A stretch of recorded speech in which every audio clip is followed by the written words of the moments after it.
No vídeo de hoje, continuando essa playlist da história do pensamento econômico, eu quero só fazer um resumo do que foi feito, ou do que eu estou montando, ou do que eu já montei no canal sobre a história do pensamento econômico.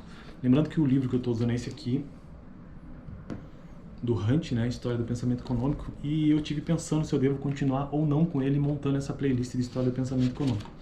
Apesar de eu não concordar com algumas ideias socialistas que ele traz nesse livro, ou termos que são desse tipo, dessa origem, e coisa que eu já falei sobre isso no vídeo anterior, dá uma olhada, eu resolvi que vou continuar com ele sim, já que eu comecei e deve haver uma razão pela qual eu cheguei até aqui com ele. Então a minha ideia é construir essa playlist aqui no canal de História do Pensamento Econômico baseado nesse livro para começar, tá? Então hoje eu só quero fazer mesmo um resumo do que eu vi até agora, que eu criei esse canal muito para que eu pudesse absorver melhor os conceitos e as ideias do que aprendi na faculdade de economia, né? Que é muita informação, e para quem for cursar economia aí, eu recomendo que faça um canal como esse aqui mesmo, ou poste em algum lugar, faça algum registro fora aquele do caderno que a gente já faz como estudante. Porque é muita informação e muitas dessas informações provavelmente você nunca mais vai usar, nunca mais vai ter contato talvez. E são de extremo valor. Então, por isso que eu criei esse canal, e eu estar aqui gravando esse vídeo é uma forma de estudar para mim também, sabe? Mesmo já estando praticamente formado. Inclusive, tô para colar grau, parece que a data da colação oficialmente saiu agora, vai ser dia... acho que é mês que vem, dia 10 de maio, alguma coisa assim. Tem que dar uma olhada no meu e-mail. Porque para quem não sabe, eu ainda não colei grau. Já terminei a faculdade e tudo, só tá faltando a colação de grau. Mas eu vou fazer um vídeo sobre isso, sobre a minha formatura. Então tá, vamos fazer uma breve revisão então de tudo que foi visto até agora. A gente tratou do capítulo 1 desse livro, que se chama Ideologia da Europa Pré-Capitalista. E os temas que eu abordei e coloquei cada tema desse em um vídeo foi sobre a economia de Roma, né? Sobre o feudalismo, sobre a ética paternalista cristã e sobre o caráter anticapitalista da ideologia feudal. Foram sobre... os vídeos que eu gravei até agora foram sobre esses temas. E hoje fazer um resumão, né? Porque daí eu avanço para o capítulo 2.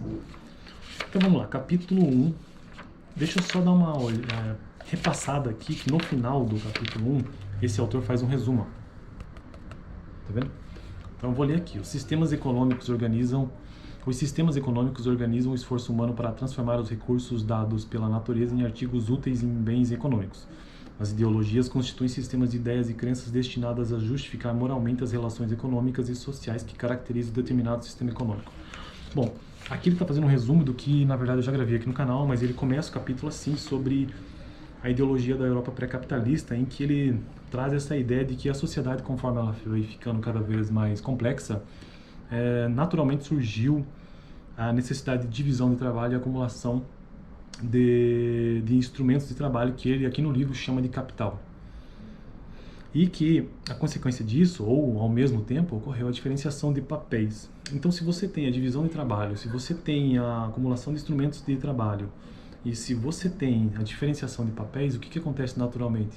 Maior produtividade. Então, com a maior produtividade, segundo esse autor, e com o passar do tempo, foram surgindo classes sociais, né? Ou divisões sociais, de uma parte que já não havia mais a necessidade de que todos trabalhassem da mesma forma, porque a produtividade aumentou muito. Então, uma pequena parte da sociedade, segundo ele, seria capaz de dar conta de todas as necessidades, né? E aí que surge a ideia de ideologia para ele, né, para esse autor, porque veja, uma pequena parte que está ali trabalhando, né, para produzir essa riqueza, e como que toda a sociedade, de modo geral, vai aceitar toda essa organização. É aí que ele entra com a ideia de ideologia, que são as ideias e crenças, que servem como cimento moral, né? Vamos dizer assim. Então, já nesse início do livro, você já percebe que há uma construção de narrativa marxista, dá para perceber isso, né? Os próprios termos, né? Termo capital, capital de trabalho, acumulação de instrumentos de trabalho, força de trabalho, coisas assim. Eu, sinceramente, não conheço outra forma de interpretar economicamente esses fatos, né? Ou interpretar a história do pensamento econômico que não seja essa visão marxista. Deve haver, mas eu, Alex, não conheço, não sei.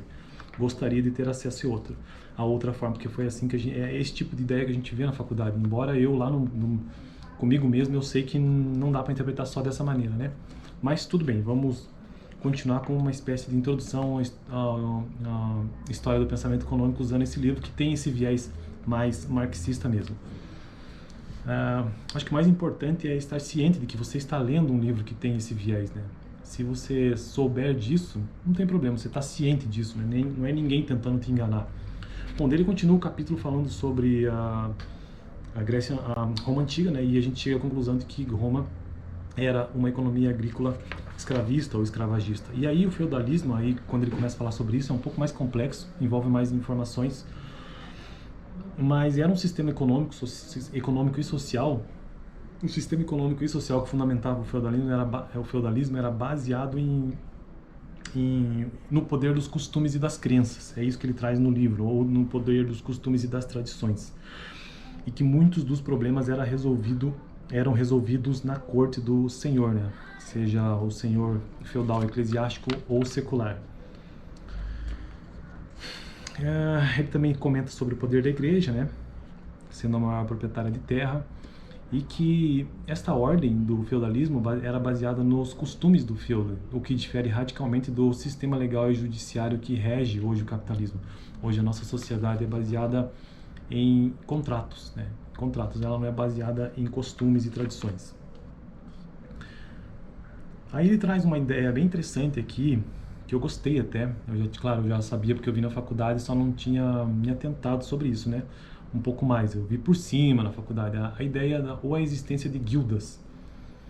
Guildas, porque a gente pensa assim, a Idade Média era só campo, e não é, ou área rural, não é bem assim, né? Existiam centros urbanos, e grandes centros urbanos, e esses centros urbanos, eles surgiram muito por conta já da herança mesmo do Império Romano, claro, e ali acontecia comércio, né? Muito comércio acontecia nesses lugares, e ali existiam o que ele chama nesse livro de guildas, que eram corporações de artesãos, comerciantes, entre outros ofícios, e que remontava, como eu disse, à época do Império Romano. Qualquer um que quisesse produzir algum bem e serviço tinha que estar afiliado a uma guilda. Elas regulamentavam as atividades econômicas, isso é interessante. E aí ele continua, né, falando sobre a ética paternalista cristã, que é aquela ideia, né, da ética e da moral judaico-cristã e como que isso influenciou toda a Idade Média, né? Os homens que ocupam posições de poder detêm a riqueza e assemelham-se ao pai ou ao protetor de família. E essa ideia da ética paternalista judaico-cristã, ele no livro chama de cimento moral. Não vou entrar em maiores detalhes aqui, porque senão o vídeo vai ficar muito longo. Mas, daí ele cita alguns autores desse momento, o mesmo Ambrósio, entre outros, né, Tomás de Aquino. E aí ele evolui no pensamento, ou no texto dele, desse livro, o caráter anticapitalista da ideologia feudal. E aqui ele traz uma ideia que eu acho interessante, essa ideia do que seja o valor justo e mesmo as concepções de usura. Valor justo não, usei a palavra errada, usei um termo recente, né, um termo depois disso. Não é valor justo, a ideia do que seja o justo preço. O justo preço da Idade Média fundamentava-se na ideia de que o comerciante devia vender sua mercadoria por um preço que compensasse os esforços feitos no transporte do produto e na busca de um comprador, e que fosse suficiente apenas para reproduzir sua condição tradicional e costumeira de vida. Vender uma mercadoria a um preço superior ao justo preço redundaria, evidentemente, na obtenção de lucros e na acumulação de riquezas materiais, o que era, de certa forma, condenado, né? O que não era bem visto na Idade Média. E outra ideia é a questão de usura. Outra sanção importante, visando também inibir a acumulação de riquezas na Idade Média, era a proibição da usura, isto é, do empréstimo de dinheiros a juros. Uma lei contra a usura promulgada na Inglaterra refletia a atitude da maioria dos homens dessa época com relação ao problema. Então, essas duas ideias principais, segundo esse autor, entre outras, mas as duas principais, a ideia do justo preço e outra sanção que era contra, ou existia a proibição de usura, segundo o Hunt, resume essa ideia do caráter anticapitalista da ideologia feudal. Então é isso, essa é a ideia do vídeo, só trazer um resumo do que eu apresentei até agora, do que aprendemos juntos aqui. Nos próximos vídeos eu vou entrar no próximo capítulo, já tratando de a transição para o capitalismo e a elaboração do pensamento mercantilista. Estamos deixando a Idade Média e o feudalismo e estamos entrando num período de transição ali para o capitalismo e o mercantilismo. Beleza? Valeu!